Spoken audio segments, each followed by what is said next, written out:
এই গরমে যদি তোমরা তেল ছাড়া কোনো খাবার খেতে চাও তাহলে সকাল বিকালের জন্য এই রেসিপিটা তৈরি করে নিতে পারো।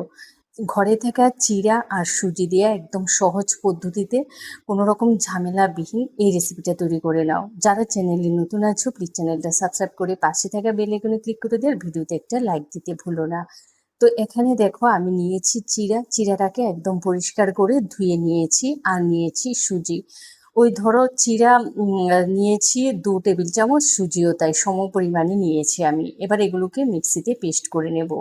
তো দেখো চিড়া আর সুজির পেস্টটা এখানে আমি দিয়ে দিয়েছি। তার আগে না এই গ্রিন কালারটা আমি একটু সাথে ধনেপাতা দিয়ে পেস্ট করেছি, সুন্দর একটা ফ্লেভার আসার, খেতেও ভালো লাগে। আর মিক্সার জারটা ধুয়ে দিয়ে দিয়েছি জল। এবার দিয়েছি স্বাদ মতো নুন। তারপরে এখানে তোমার কালো যে তিল আছে সে কালো তিল দিয়েছি। তারপরে এখানে দিয়ে দেবো ধনেপাতা কুচি আর কাঁচা লঙ্কা কুচি। এখানে না তোমরা তিলের জায়গায় কালো জিরাও দিতে পারো। তো আমি না একটা কথা বলতে ভুলে গেছি, আমি তিল আর কালো জিরা দুটো মিলিয়ে দিয়েছি। এবার সমস্ত কিছু ভালো করে মিশিয়ে নেব। তিল আর কালো জিরা দিয়ে খেয়ে দেখো, ভীষণ সুন্দর একটা ফ্লেভারও আসে।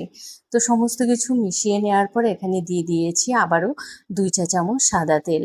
সাদা তেলটা দিলে কি হবে বলো তো, এটা না উপরটা একদম সফট থাকবে, আর লেগে যাওয়ারও কোনো ভয় থাকে না। আবারও মিশিয়ে নিয়ে তারপরে দিয়েছি 75 গ্রাম মানে 2 টেবিল চামচ ময়দা। এখানে তোমরা আটাও দিতে পারো, তো আমি ময়দাটাই দিলাম। তারপরে ঠান্ডা জল দিয়ে আবারও ভালো করে মিশিয়ে নেবে। এখানে কিন্তু কোনো গরম জল ব্যবহার করবে না, কারণ চিড়া আর সুজি এমনিতেই নরম করে দেয়।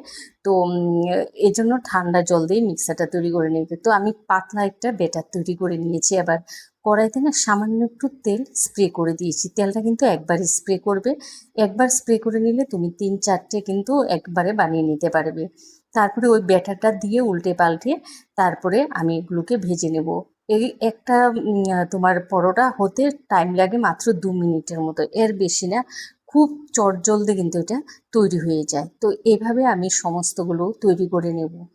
এটা খেতে যেমন স্বাস্থ্যকর তেমনি সুস্বাদু, আর একদম নরম তুলতুলে হয়। বাচ্চা থেকে 80 বছরের ঠাকুমারাও কিন্তু একদম দিব্যি খেয়ে নিতে পারবে।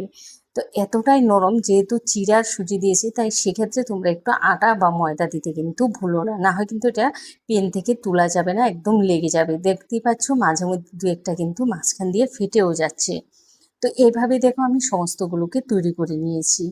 ভিডিওটা ভালো লাগলে তোমরা তোমাদের আত্মীয় স্বজন বন্ধুবান্ধব সবার সাথে বেশি বেশি করে শেয়ার করে দেবো। আর যারা চ্যানেলে নতুন আছো প্লিজ চ্যানেলটা সাবস্ক্রাইব করে পাশে থাকে বেল আইকনে ক্লিক করে দিও। এটা তোমরা যে কোনো সবজি, মাংস আর বা ডাল, ছোলার ডাল, তারপরে সবজির ডাল দিয়েও খেতে পারো।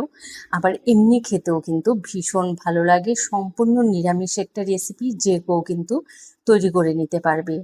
তোমরা ভালো থেকো, সুস্থ থেকো আর হেলদি খাবার খাও। এই গরমে তেল যতটা কম পারো।